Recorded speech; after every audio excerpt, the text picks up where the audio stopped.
Hey, welcome everybody. It is Wednesday night, 7 o'clock. We're back finally after 2 weeks. Back! It was an Yay! unprecedented 2 weeks off.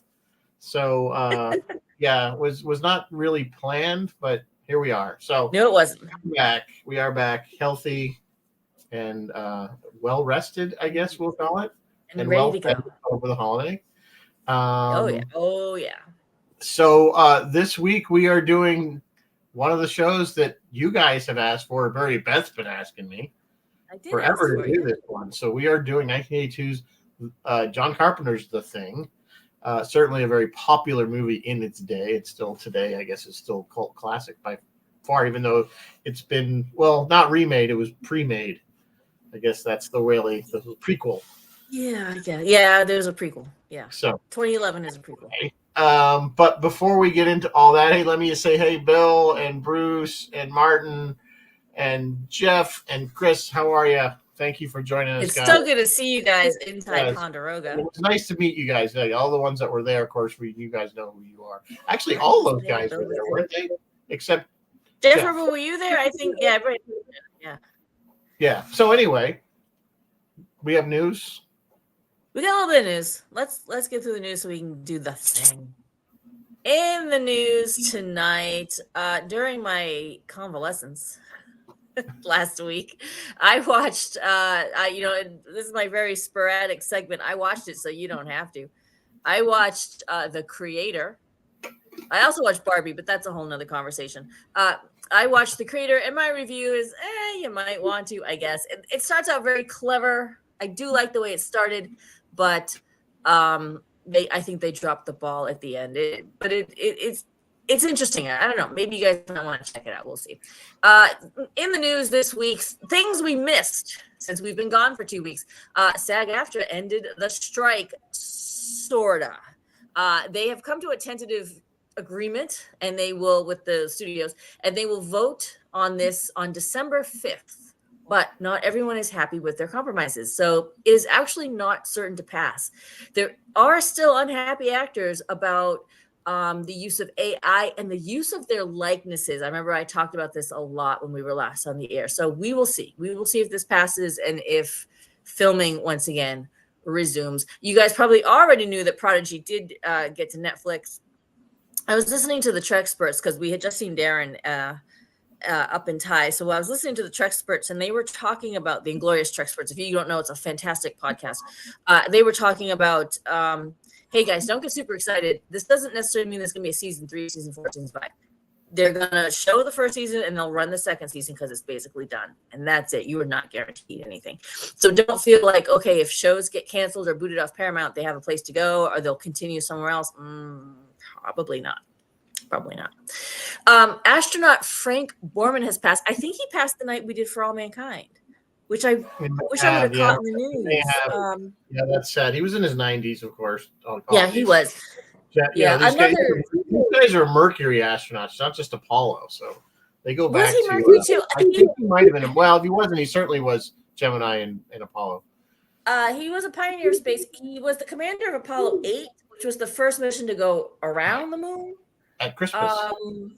Yeah. With the very controversial reading of Genesis. Oh, really? Yes. Oh, that was them. Okay. Interesting. All right. Ghostbusters, The Frozen Chosen. Actually, it's The Frozen Empire. Huh? Not what? Star Trek Genesis. Oh, yeah. No, not Star Trek Genesis, kids. The book. Remember that book? The one we all ignore. Moving on. The Ghostbusters Frozen Empire trailer is out. It's all the same crew as, Paul Rudd and those guys from Ghostbusters Afterlife. The film is expected on March 29th, 2024. I'm down for that. I actually really enjoyed it. Have you seen Afterlife yet? I did see Afterlife. I liked Afterlife. I thought it was a really nice homage to Harold Ramis. Super nice homage, yeah. I saw the trailer for this. It looks good. I mean, I guess if you're going to continue the franchise, I'd rather have them do this than reboot it. Agree. Like they tried to do with the one girls. that we won't speak of. And I love the girls. here's the thing. All those actresses were great actresses in their own right. That movie was just a horrible piece of crap and should have never been made. Yes. Nothing against the women. It was just, I don't. It did. First of all, the original never needed to be remade.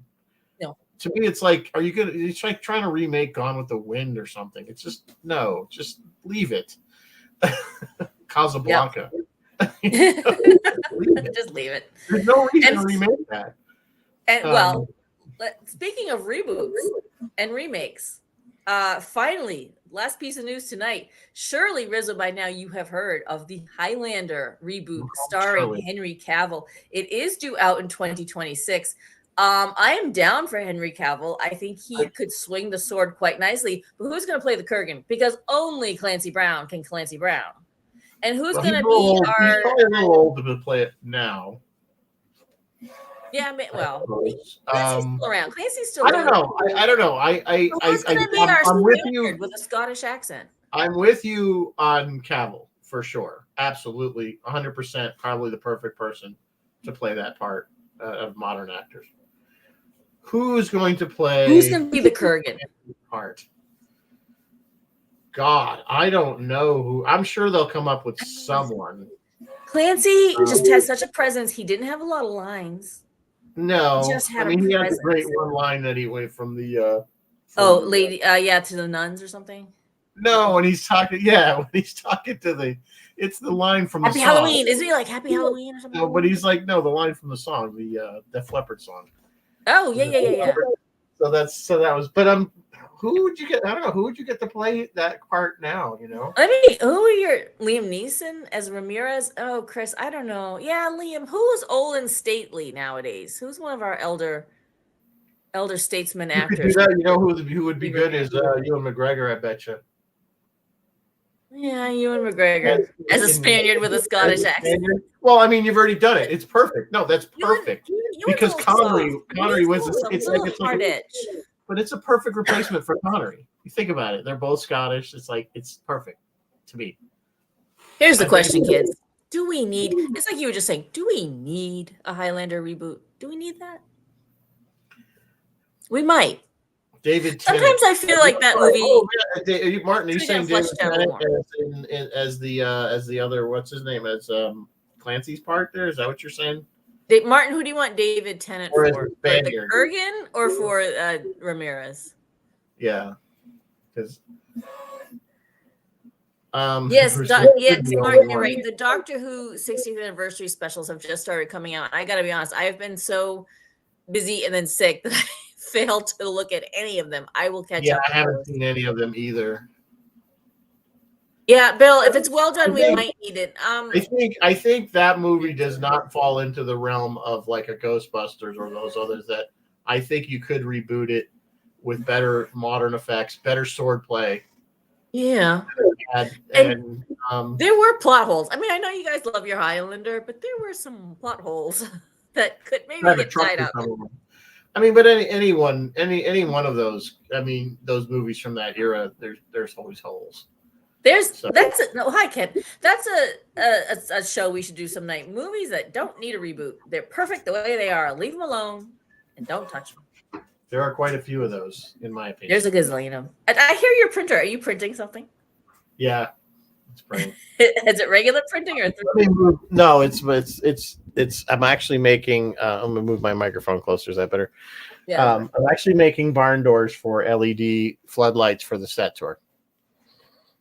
Excellent. So that we can directional. Exactly. So we're just kind of an experiment. It's kind of an experiment, but you guys who don't know, we have the technology. We have the technology to do this stuff. So why not? Why not?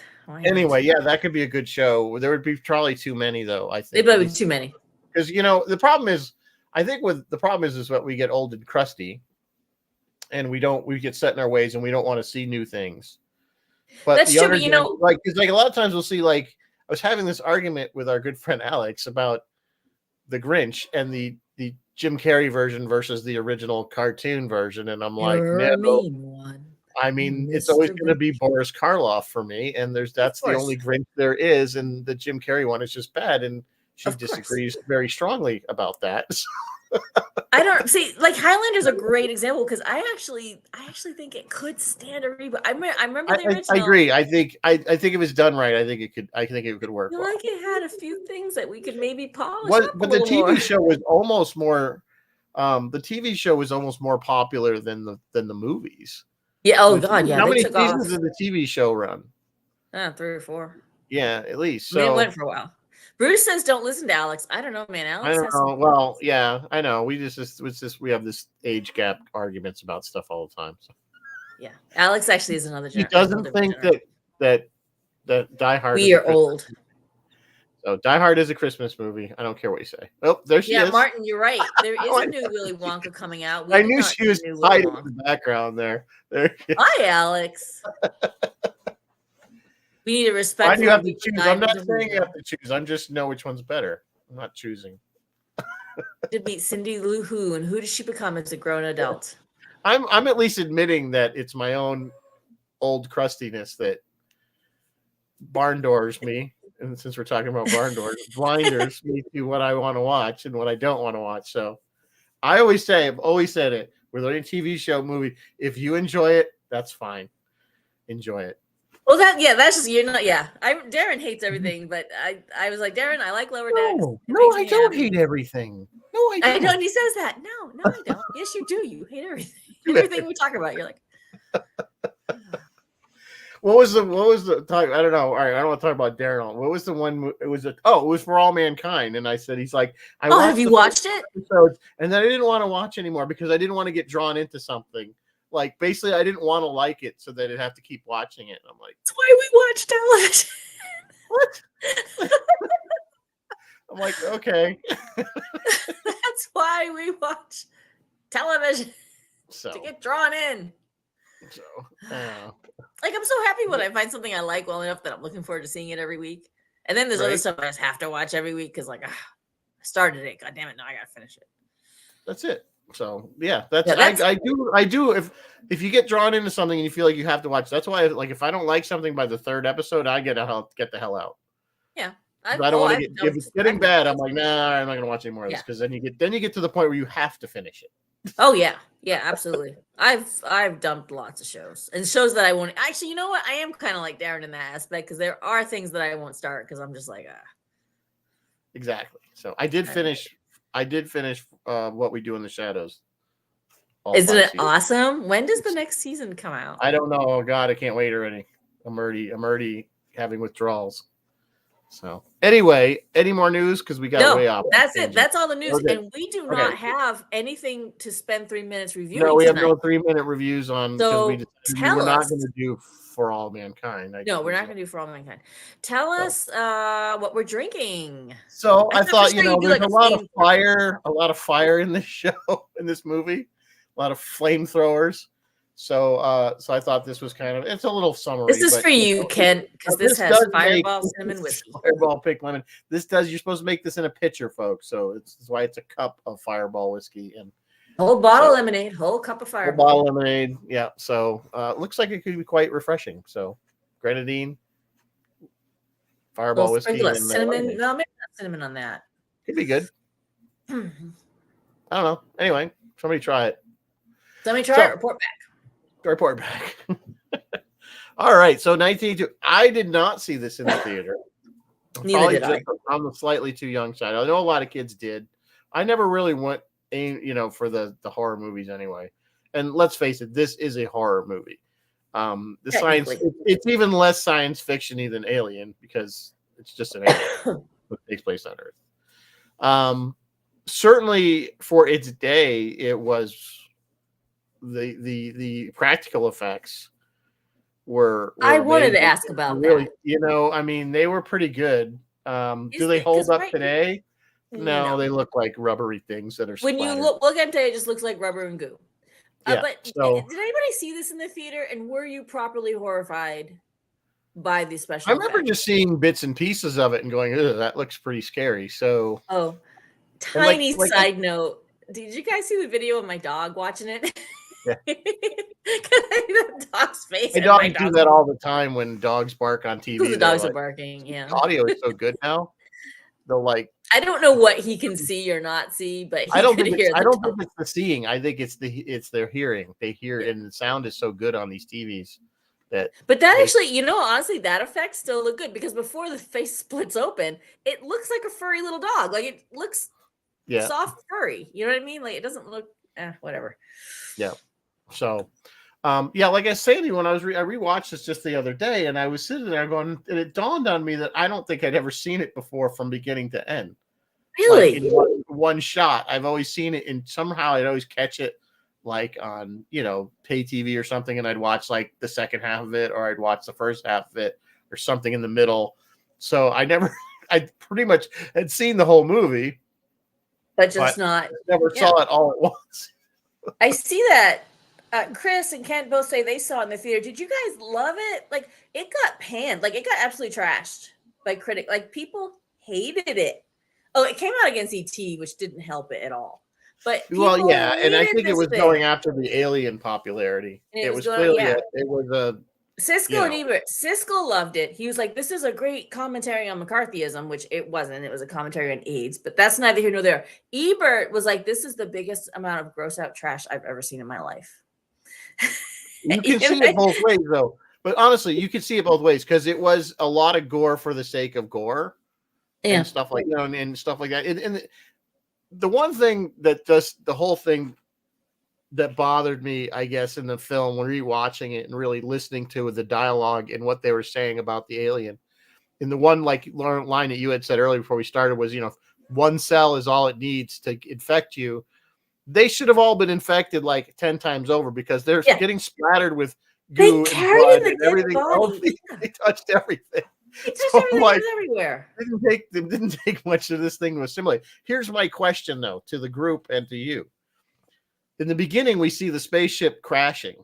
Yes. Right? Very beginning. Now, we never see the inside of the spaceship. No. So was this thing on the ship and killed the aliens on that spaceship, and that's why it crashed? Or is it the alien that lived on that, or created? Because well, here's the counter argument they're going to say is, well, he was building the little tiny saucer underground that looked a lot like the big one, but I say that's just because it had assimilated that other alien race. I don't think it was the pilot. I think it was like a xenomorph that got on board this ship. I agree. I agree with you. I think it was a xenomorph that got on and got some other. There was a lot of speculation that it had maybe assimilated, hundreds of creatures across the galaxy, and then the 2011 prequel did actually confirm that it was not the pilot. It was something on board that got loose and attacked the pilots. That's the exact nature of the thing is very ambiguous. Like it took over the dog, so it was only as smart as a dog. Like that's a pretty smart dog, though. And then it takes over humans, so now it has all the human skills. Like what exactly? Yeah, well, is it like a hive mind? Like is it looking for fingers and to control things, or like what did it want? What's the thing? Is it like a hive mind where it's like all parts of one thing, or is it each thing is an individual? It definitely could break parts of itself off, and well, obviously the head, the spider head. Like I said, that was my laugh out loud part of the movie when they're all sitting there, the head's kind of hiding under the desk. Yeah, and they're all looking at whatever, and then it just kind of nonchalantly crawls out the door. And then Palmer is finally like, this thing. And here's the thing. Here's the fun thing, kids. Is if you believe people's timelines, everyone agrees. Like I've been watching a number of these to get ready for tonight. Everyone agrees that Palmer had already been assimilated by that scene. So that means he was telling on himself when he's the one that turned around and went, "You've got to be fucking kidding me." So he's seeing his own creature like leave, and he still calls it out. Why? To hide himself? Hide, I guess. Like, maybe to try throw off suspicion. I don't know. That's a good question. And I want to talk about this with you guys tonight because we don't know who the first. So we assume the first person that gets assimilated is when the dog walks into a room and there's somebody like watching TV or something. And you just that see would be Norris. Yeah. So we don't know who that is, though. No, we don't. We think it's Norris because it could have been Palmer, but we think it's Norris because Norris was wearing a collared shirt with a sweater over it. and that shadow specifically had the collar and the same kind of curly hair. But it was neither of those actors. It was just a stage, you know, it was somebody working on set that they're like, hey, sit there for a minute while we film this real quick. I think, yeah. I think probably the biggest jump scare scene was when they're trying to do that scene when they're trying to do the CPR and his hands go right through the chest. I don't know, man. The dog. The only way I knew that coming was because people had spoiled that. But I think if you hadn't seen that, I think that was kind of unexpected. I would think, you know, you might think it came up and grab him, but I have the chest opened up. Yeah, and then he went in. Yeah. And it had teeth like a bear trap. Yeah, it was like a bear trap. I don't know. For me, it was the dog. The dog's face splitting into 4 quadrants. Yeah, that was very real. Like the skill, I wonder where scale on that looked. Yeah, that was like what's on the Stranger Things. What's the? Oh yeah, like a Demogorgon. Oh yeah, and then didn't it have a thing come out at one point and open up? And it was it was like another It was Anyway, go ahead. I'm sorry. No, go ahead. There are so many theories, and people will go through this movie with a fine-tooth comb, and it has kind of ceased to become a horror. I mean, it is technically horror, and it's become more of a whodunit murder mystery because people will go through it and, okay, now this character was wearing a blue coat in this scene, but later he's wearing a beige coat, and we know your clothes get ripped off when you get assimilated. So, and then this character does it, and every motivation and every action and every little thing they say, they overanalyze. People have created timelines to show when every single person gets assimilated. It is a real whodunit. And the more you look at it, so I've seen 4 different ending theories. I've seen McCready's already assimilated at the end.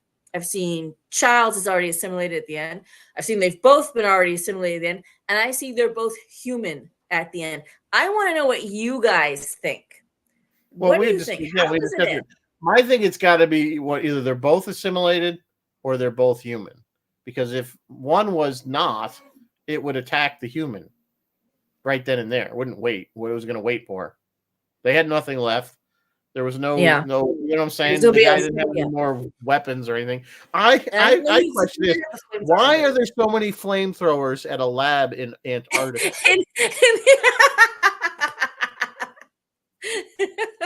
How much need do you have for a military grade flamethrower? Mind you, the military stopped using that in by Korean War era. They didn't even. They weren't even military, weren't they? Like a research lab? Like they're a bunch of scientists. Well, that's what I'm saying. They why would they have this? They were like, they were just Why would in case you need to burn it all down. It just you need you need some penguin barbecue really quick. Just. But they had more than one.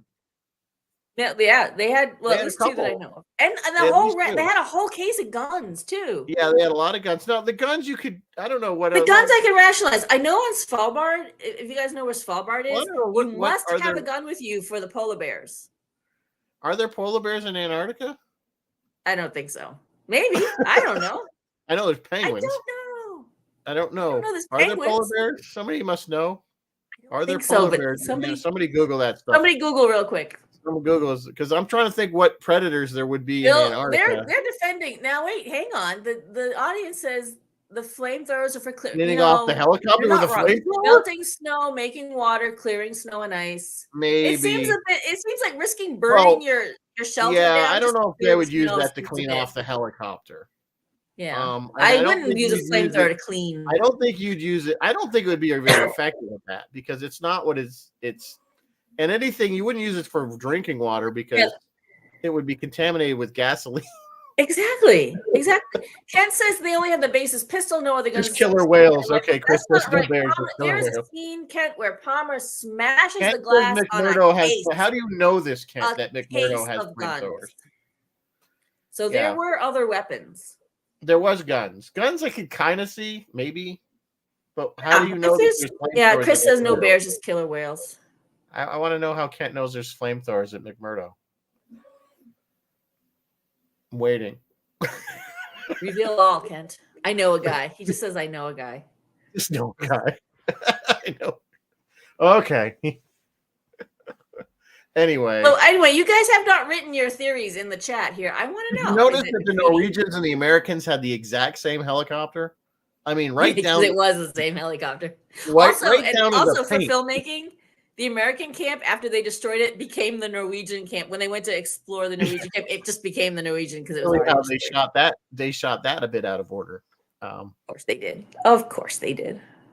So No, yeah, I mean, so there's a lot of suspension of disbelief in this one. So well, yeah, but it's fun. Like it's really no, fun no, to it's a like good movie. I'm not comb trashing the through it. movie. I am not trashing the movie. I just like to point out these little funny things that Oh like yeah, think yeah, about. Well, as I'm watching it, I'm thinking, well, why do they have flamethrowers? I mean, I guess you could kind of make the argument that they could use it to Actually, melt something, but that's kind of a really aggressive way to like for aircraft they would use alcohol. They don't, yeah, they use that spray. yeah. So Yeah, McMurdo has flamethrowers for clearing helipads and melting. how do you gases. know this? How do you know? Ken, have you been there? Did you just watch a video? And if you did, send us the video. We'll watch it. I'll watch it. You're right, Rizzo. You have to suspend disbelief because There you go. Bill's got it. Marshmallows. I was getting mad at Wilfred Brimley, diabetes, because he was wearing Diabetes. these tiny little gloves that only came up to here, and he was like elbow deep in the thing. And I was like, I dude, noticed you're that too. I'm getting like it these on little you. gloves, Like, the gloves that were, and nothing else. Like and nothing else, like okay. no mask, like nothing protective, no eye protection. Just let's just dissect this thing and come on, guys. Yeah, I'm and they sorry. were all scientists, ostensibly all scientists. Yeah, I know, but I wouldn't have touched that. Well, we never really go what they were researching there. None of them really seemed very scientific-y. Well, one was a geologist. Who was that? One was a geologist. Hang on. I will tell you what they all were. They were things. All right, we had the helicopter pilot, the senior biologist, Knowles was the cook, Palmer's a mechanic, another mechanic, a physician, a geologist, a meteorologist, the dog handler, which I guess we need sled dogs, I don't know, an assistant biologist, the station commander, that was Donald Moffat as Gary, and the radio operator. So I guess mostly biology and geology and meteorology. All right, fair enough. Yeah, I mean, it's not the way I would staff a station in the South Pole, but okay, whatever. I don't know. You think that, and again, they kept saying they didn't have any communications. I don't know how far away they were from any major. McMurdo would have been the main base, like where they were. I am not up to speed on what was down there. It's a big continent. You know what I'm saying? It's fairly large, so they could have been on the other side. It is a big side. continent, yeah. And I would think, their closest thing would be out of Argentina. What's down at the bottom of South America? Argentina? No, I don't know. What's down there, guys? Everybody get the maps out. The closest, probably. Yeah, Argentina. Yeah, you don't realize it's actually cold at the tip of South America. Thank you, Alex. Little lights make me happy, so I put them up already. Oh, yeah, very festive. Very festive. Australia? I don't know. I gotta look at the map. We don't know. See, we don't know where they ostensibly were. And to me, I always think of it's irrelevant because it's still thousands of miles away from the nearest continent. So meteorologists for weather. You will get penguins in Argentina. It's very common to see penguins in Argentina. Yes. Oh, yes, absolutely. So anyway. Back to they won't say what they all think. You think they were both I don't know. Right? I say either they were both. I would my feeling, the feeling I got just watching it was they were both human. Because I still think if they were both alien, they wouldn't have needed to stay in the human form unless they were gonna ambush whoever came to rescue them, assuming anybody ever showed up before they froze to death. Because you remember, if they were the aliens, remember they were saying the alien was trying to shut everything down because he wanted to freeze? Oh, to hibernate, yes. So they weren't doing anything to facilitate. They were just sitting there like, oh, well, it's warm now, but eventually it's going to freeze. So I don't know. If they were the aliens, they could have just gone out, I don't know, and froze somewhere. Yeah, that's a good point. I had thought McCready was still human and Childs had been assimilated, but now you're throwing doubt. You're throwing doubt. I don't know. I mean, because you're right. Why would Child thing? Like, I must have looked away. I did see the scene where the guy saw him come out. Remember, he said, "Hey, Childs is outside," and he goes, disappears, and then the power goes out. Yes, like immediately after, yeah. And then because I'm I'm watching, I'm like, wait a minute, what happened to Childs? And I had to back. I'm like, oh, that's who they were talking about. That's who was out, and now they think that he assimilated. But they think it was Blair that cut the power, actually, not Childs. But Childs may Right. have just gotten assimilated by Palmer thing. Well, Palmer thing was maybe dead by then. Yeah, I don't know, man. I mean, it's really because the thing is they analyze coats. Like they're like, now look, here's Childs. He's wearing a blue coat and he's standing next to other coats on hooks. And then later on, you see him and look, the coats are all wrong. So Like, here's the people thing. analyze Here's the every thing little with part of this with thing. the clothing. They say when this thing takes you over, it rips the clothing and tears because whatever.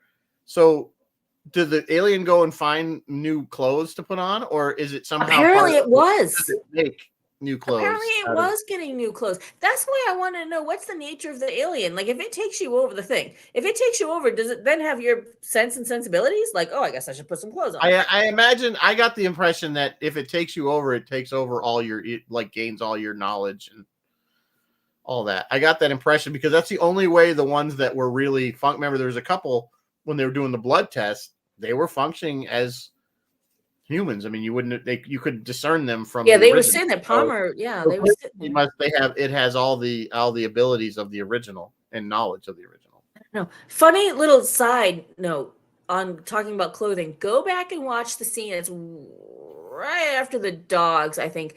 They pull an alarm and they all come running into the hallway. Look toward the back of the guys in the back. Look for Copper. He's naked from the waist down. Oh, he has socks and shoes on, but he has no pants on. Okay. That's his choice. I don't know. No, not in Antarctica. We don't run around naked from the waist I noticed that too. There's a couple of is. scenes where the guy will run out and his jacket's wide open. And it's supposed to be not 10 minutes before in the movie, somebody said it's 30 below outside. And it's like, okay, you're going out with your parka wide open. Bruce is saying there should be a drinking game every time we say the thing. All right. Bruce doesn't, but let me point out, Bruce doesn't drink. Bruce doesn't drink. So he'll be drinking milk and I'll be drinking my iced tea. So the guy that doesn't drink is proposing the drinking game. Beware, folks. Be very aware. Beware, RZA always wins.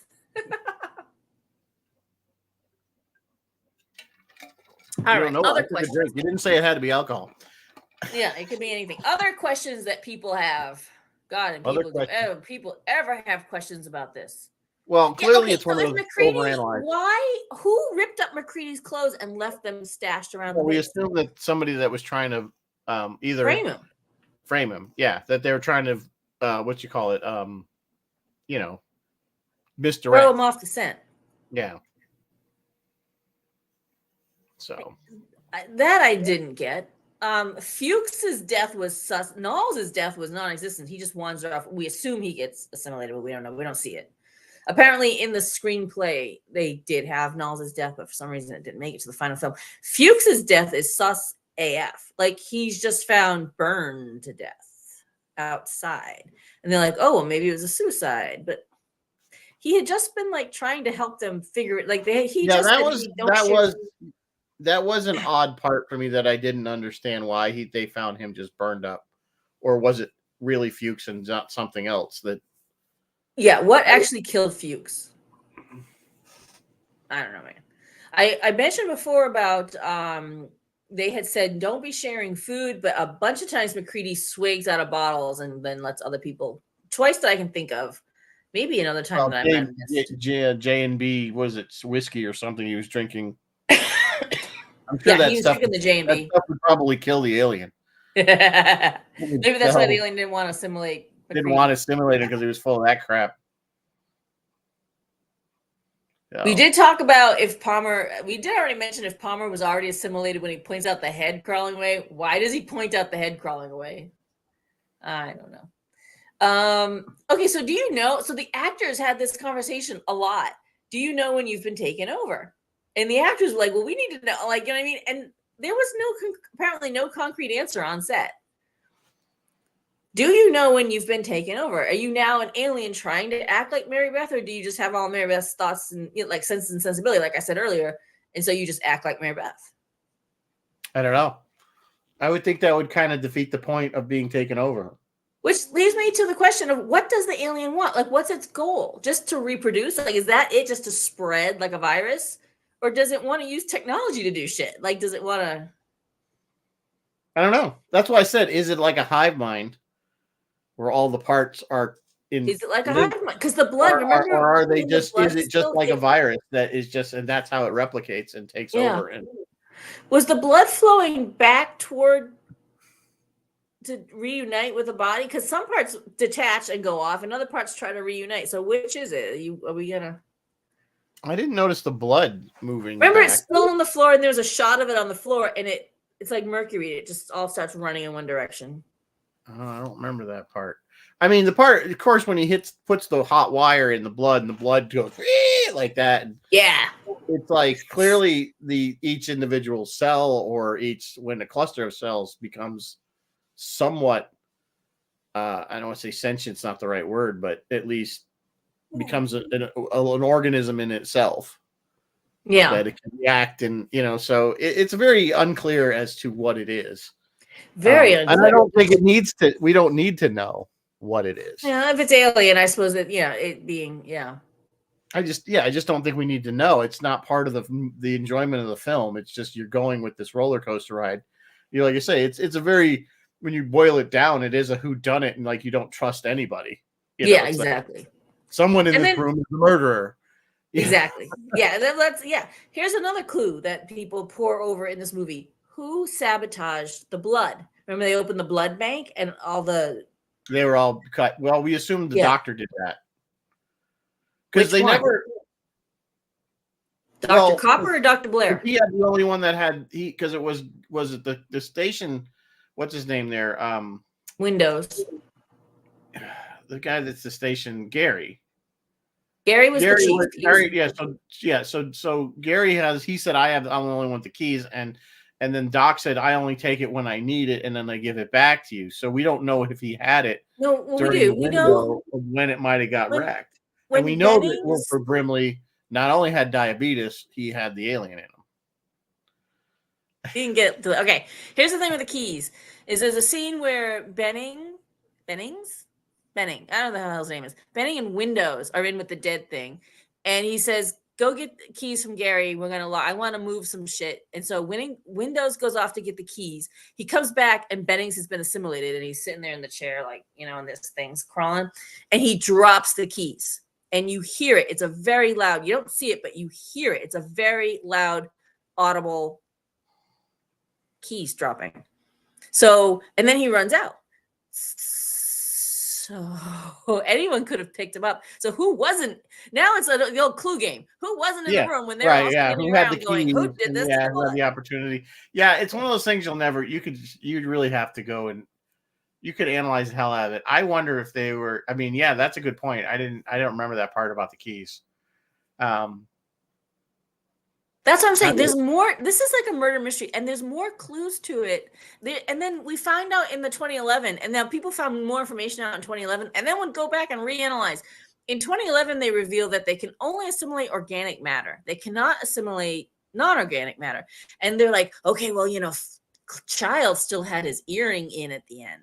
So that he's still human because they can't, what I mean? Like they're taking all of these. Well, why couldn't they just take the earring off of what was left of the other one and put it in there? One would think. I mean, yeah, one would think. I mean, that's not conclusive enough. I also noticed that Copper had a nose ring too, but he never got assimilated. He just got his arms ripped off.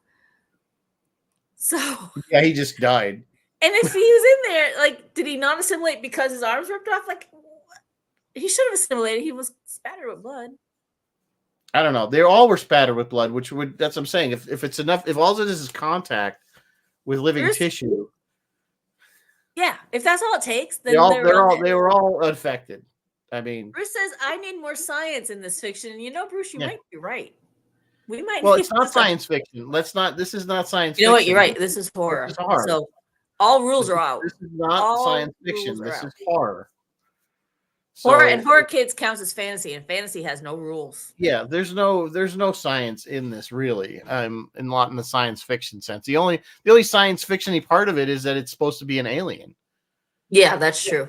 So we know that it's not of this earth, rather than being, say, something, demonic or something like that. Unlike when we did Underwater, that was not an alien. It wasn't science fiction again because it was Cthulhu or whatever. Yeah, Cthulhu. So speaking of suspending your disbelief, and this is a fantasy, Blair was a industrious guy. He dug out a snow cavern and built a ship. And it was like he said, I remember Kurt Russell saying it's 6 hours to the storm. And then later on, he says, we've been in the storm for 48 hours. So what's 48 plus 6? 54 hours. So over the course of 54 hours, or since however long they locked him in that shed, he got out, dug a massive hole, and built a ship. Well, he didn't get out. He was in there. He used the stuff that was in the shed. It was down. Yeah. He went underneath, and it was the stuff that was in that work shed. Remember, it was like a work shed that they locked. Oh yeah, that's right. I thought he got. So that's why he had all the tools. Okay. He had probably a bunch of raw materials to make stuff because he was using. And then he builds the ship in the shed. How was he gonna get it out? We assumed that maybe the ship was going to be powerful enough to blast out of the little snow covering it. I don't know. It was a ship for one, which brings me to another point. Is this just a really misunderstood alien? Maybe is it just ET and it wanted to go home? There is a video. I think there's. It was building a ship to go somewhere. Yeah, maybe it was. It was clearly a spaceship, like it had. There's a video out there, or maybe it's a narrative. I'm not sure. I'm saying from this is just alien's point of view. Misunderstood. Yeah, there's something out there from the Thing's point of view, and it makes the Thing very sympathetic, which is pretty damn good because it's pretty horrible. Frozen in the ice for thousands of years. Yeah, you know. And I thought I was free, but then the Norwegians all tried to kill me. Could have used the flamethrower. I got one of the dogs, and I ran to this other camp. Well, see, that's and they were trying to shoot me out the helicopter. Yeah, I mean, it's true. But it started out with them trying to shoot the dog, which did not sit well with me. No, it doesn't sit well with anyone, but what a hell of a start to a movie. Well, the very opening scene is the saucer crashing, but that's so short, blink and you miss it.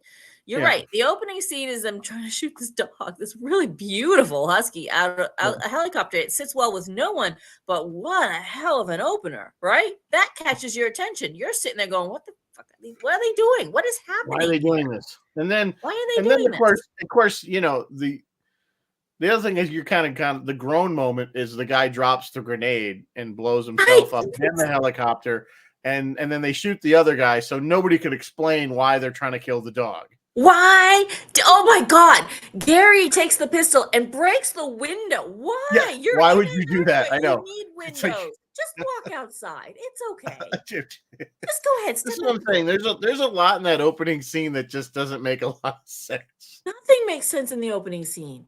Why would you shoot this guy? He was explaining, and also those who can translate, he says everything in Norwegian, I guess. He's like, It's not a dog, it's an alien.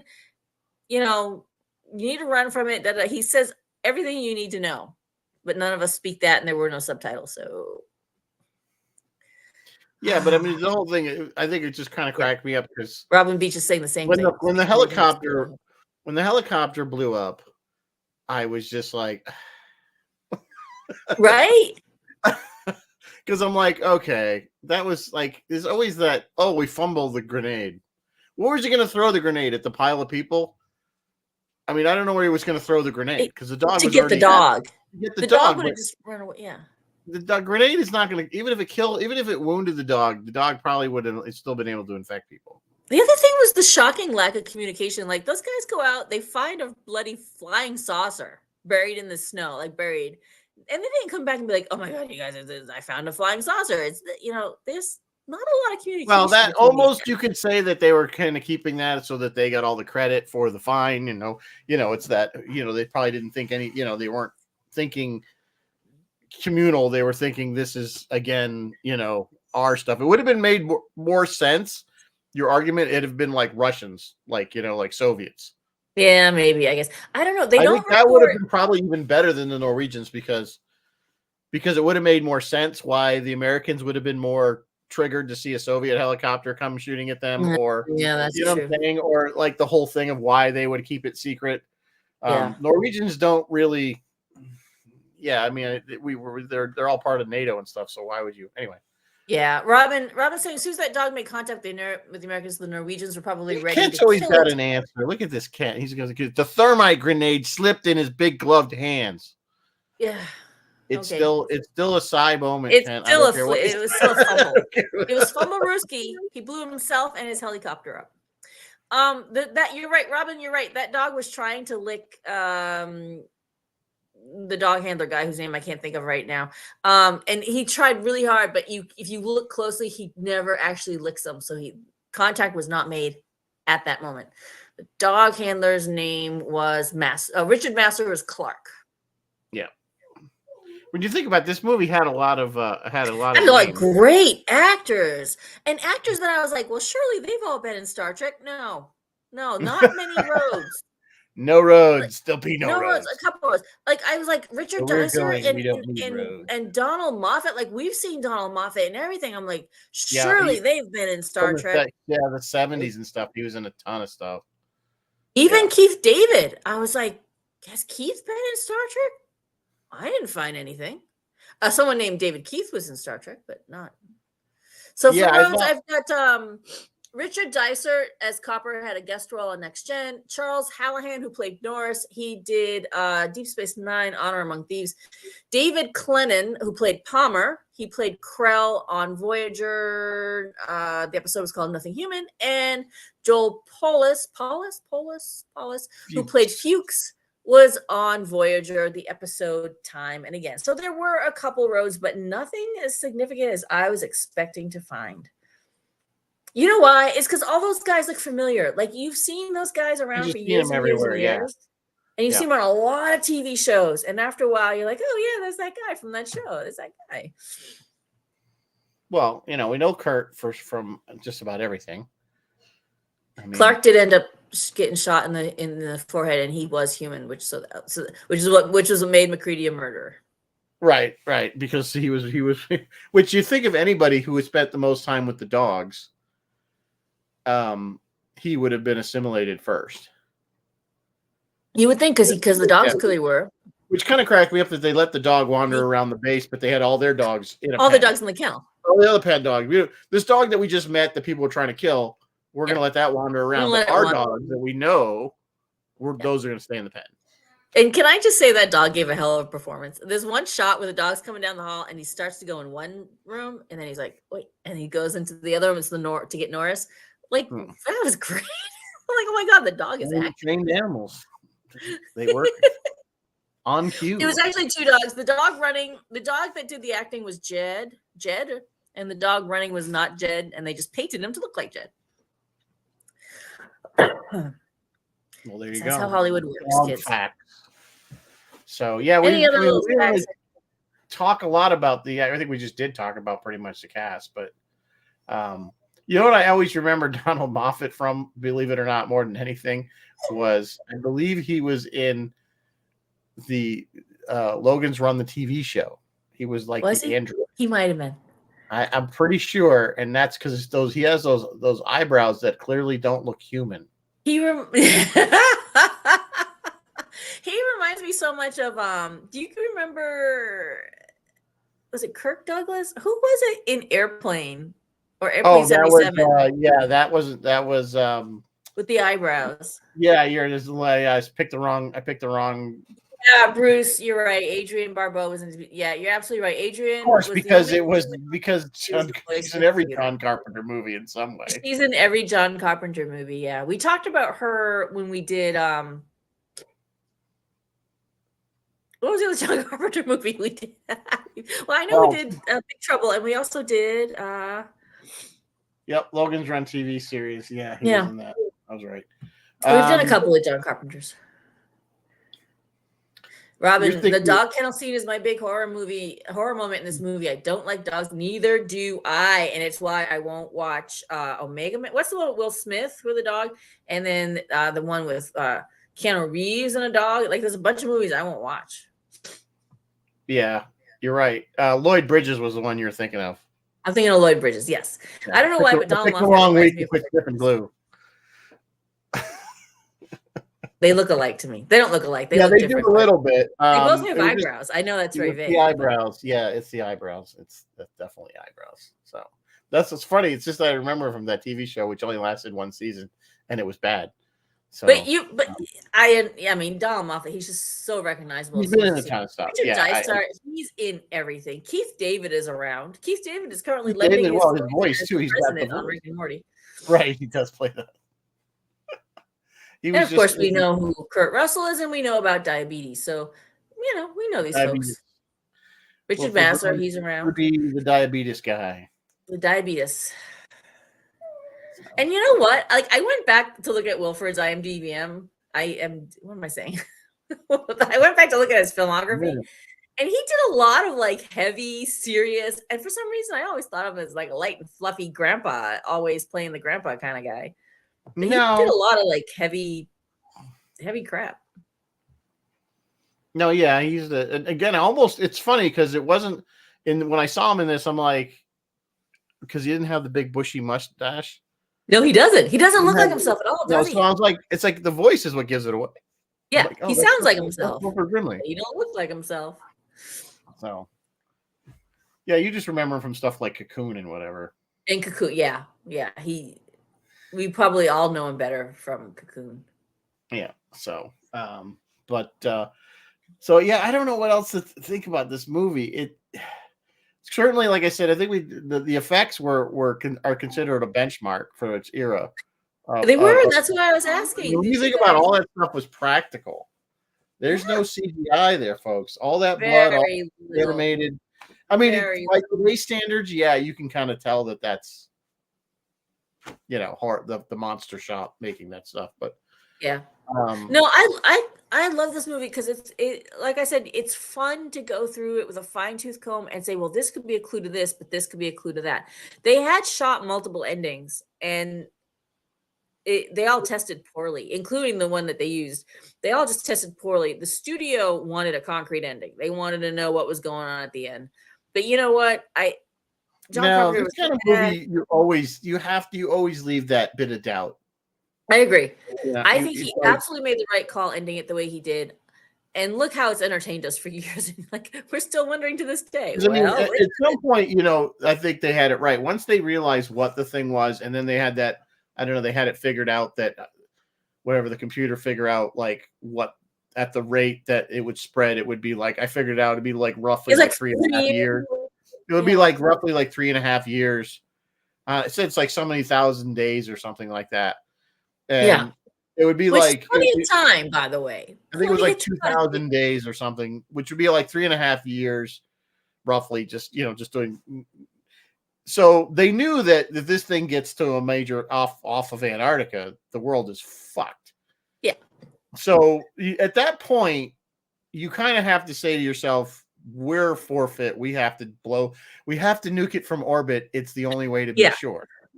Yeah, absolutely. I think that at that point, he's like, okay, this whole thing needs to be buried under the ice forever, and a beacon or something with don't fuck with. Do not. Yeah, it becomes whatever.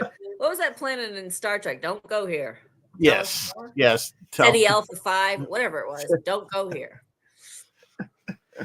The Genesis planet. Bruce says, I think COVID showed it could have gone a little faster. Yeah, you're right, Bruce. It might have spread a little faster. It could have. Yeah, absolutely. I think. Bill says he liked the original better. Yeah, this was based off it was based off a short story. And they recently, Phil Merkel sent me a little article. They recently unearthed a manuscript for a full novel that the short story was. The short story that he was going to flesh it out to a novel. There go my dogs, because there's a helicopter right over my house. And they did a Kickstarter to like pay to get this thing shooting published. At the dogs? So, The helicopter, is it shooting at the dogs? Can you hear it? Can you hear the helicopter? No. Oh, okay. Anyway, they did a Kickstarter to get this thing published. If it has been published, I would like to check it out myself. Bill says, "Who goes there?" is the story. Yeah, who goes there? All right, kids, that's enough. Hang on, I gotta yell at my dogs. It's all right. So yeah, you could take this movie in a lot of ways. You can look at it as, like you said, analyze it and try to figure out, who's infected and who's not, or you can just watch it with a box of, bowl of popcorn. Put your feet up. Just run with it and just let it go and not think about it too much. Yeah. Which is kind of how I watched it. I kind of was thinking, trying to figure stuff out, but I'm like, it just, it takes the fun out of it to me. It's just, I just want to watch it and see where it goes. And I like to analyze. It was almost like watching it for the first time because I had not seen it in so long. Like I said, I hadn't even bits of it. So I knew the basic plot and I knew the basic ending. And, so there wasn't like a lot of surprise.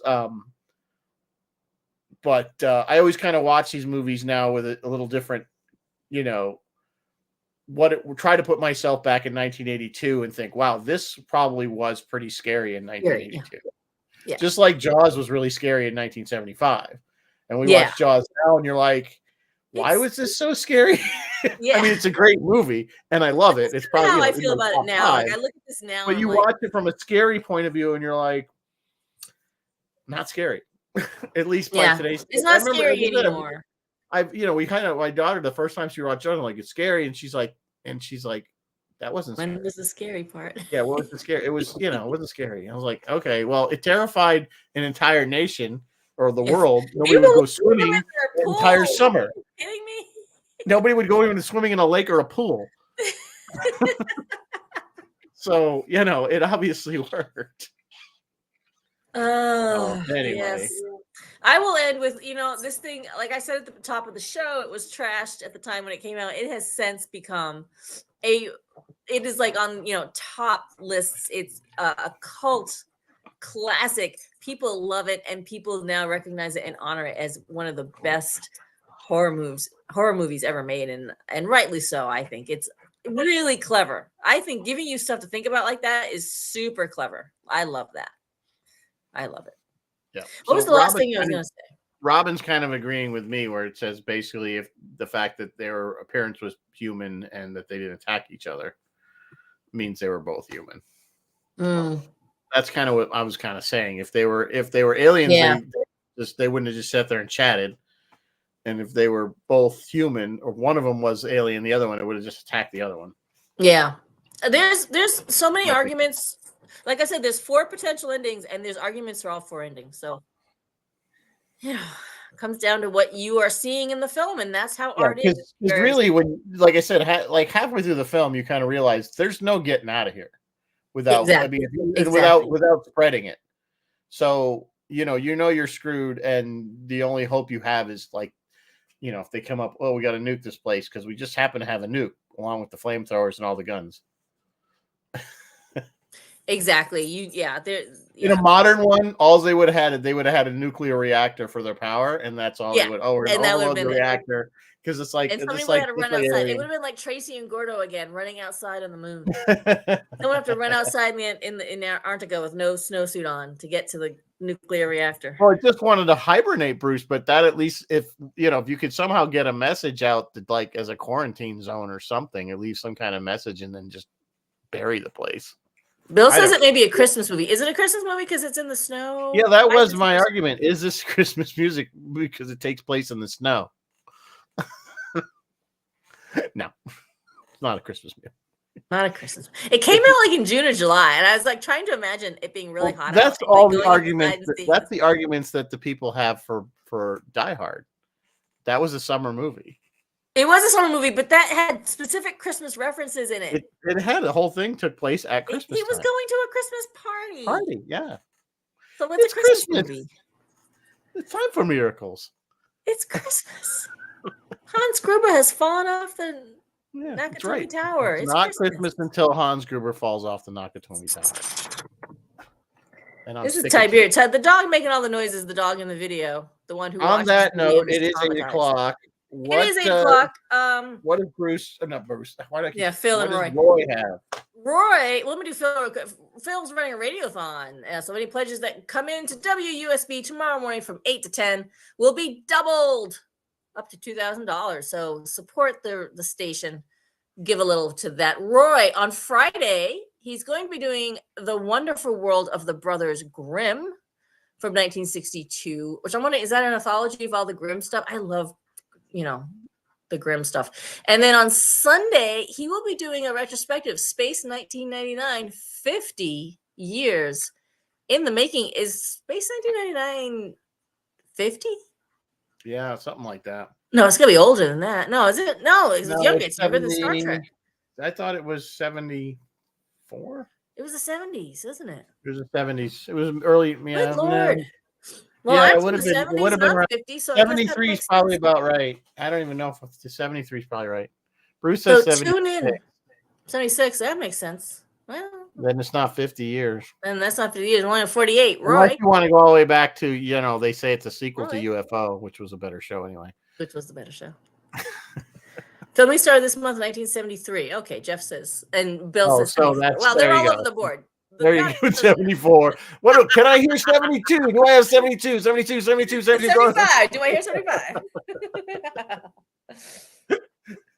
Bruce agrees. UFO rules. Yes, UFO rules does. It is the better show. And it's pretty obvious on many levels. So anyway, I don't know what we're doing next week. We're gonna try to do Christmassy or nope. We'll be in December. I don't know what. I don't know. It'll be December. Yeah, we can't do Die Hard again. It'll be December. We can do Die Hard 2, which also took place at Christmas time. Did it really? Yeah, he was picking up his in-laws or something at the airport. Oh, it wasn't as good as Die Hard though.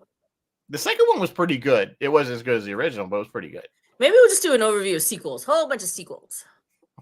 I don't know. We'll talk about it. We'll let you know. Something holiday like, I don't know. Maybe it might be off the sci-fi scale. I don't know. We'll see. I feel like we should do cheery, especially after Aliens. Ooh, Krampus. Krampus. Was That sounds cheery. Hogfather might be fun. The what? Not the Hogfather. What's that Terry Pratchett thing, you guys? It's fantasy. I'll think of it. Never mind. Home Alone. We should do Home Alone. Okay. Yeah, that is Christmassy, I guess, isn't it? So. All right. We gotta go, guys. We'll come up with something. We'll come up with something. I don't know what it is, but it'll be something. All right. On that note, we will see you next week. Until then, live long and prosper. And good night, folks. Bye-bye.